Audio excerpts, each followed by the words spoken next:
Bonjour les passionnés de sophrologie. Aujourd'hui, nous allons aborder le thème des rêves et de leurs fonctions. Le sommeil paradoxal et les rêves plus particulièrement. Dormir à la belle étoile ou avoir la tête dans les étoiles nous conduit aux rêves. Mais quelles sont les caractéristiques de l'activité onirique? Que veulent dire nos rêves? Est-il possible de les interpréter? D'après la neurologue Isabelle Arnulf, directrice de l'unité de pathologie du sommeil de l'hôpital de la Pitié-Salpêtrière à Paris, moins de 0,4% de la population n'a jamais eu aucun souvenir de rêve. Ce sont les non-rêveurs. À l'opposé, certains se souviennent de 5 à 10 rêves par nuit.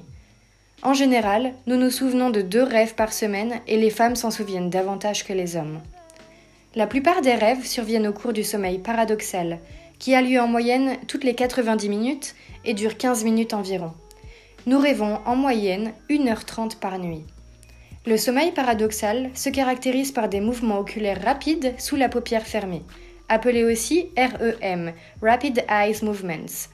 On le nomme paradoxal, car l'activité cérébrale est très intense avec une érection systématique. Les membres et muscles sont flasques, paralysés, c'est une atonie musculaire. Plus le temps de sommeil s'allonge, plus le temps de sommeil paradoxal se prolonge aussi.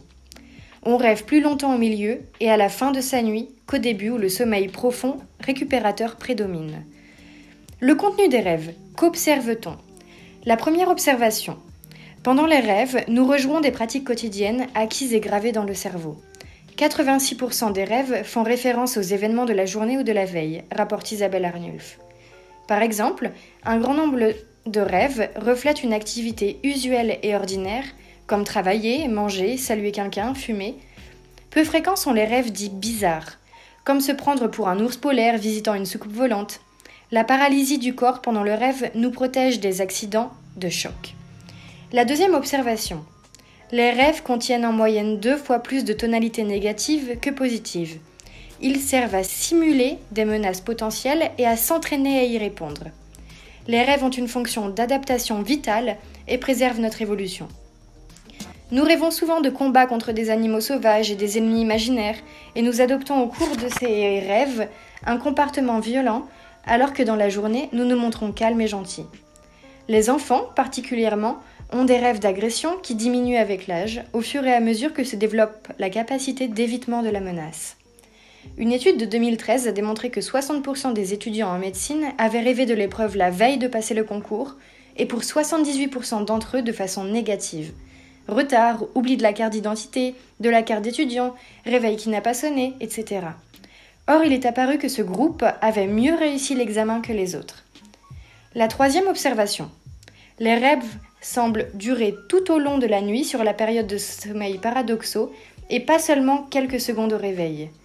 De nombreuses études, notamment sur des rêveurs lucides, ont montré que les rêves est construit pendant le sommeil. Mais Isabelle Arnulf révèle qu'un léger ralentissement du temps s'opère dans le rêve. Ainsi, compter jusqu'à 10 en rêve prend en moyenne 11,1 secondes, contre 8,9 secondes en éveil. Autre exemple, marcher 30 pas prend 28,6 secondes en phase de rêve et 18,5 secondes en phase d'éveil. La quatrième observation. 2% des rêves des hommes sont sexuels contre 0,5% chez les femmes. Le rêve n'est pas seulement l'expression de désirs refoulés, l'expression de l'inconscient, comme le pensaient Freud et les psychanalystes du XXe siècle, mais une activité instinctive et créatrice permettant de continuer à imaginer l'avenir, à évoluer en s'adaptant. Les rêves ne sont pas seulement centrés sur des tensions affectives. Le rêve ne fait pas qu'exprimer, ne se contente pas de reproduire, il est aussi un espace de création.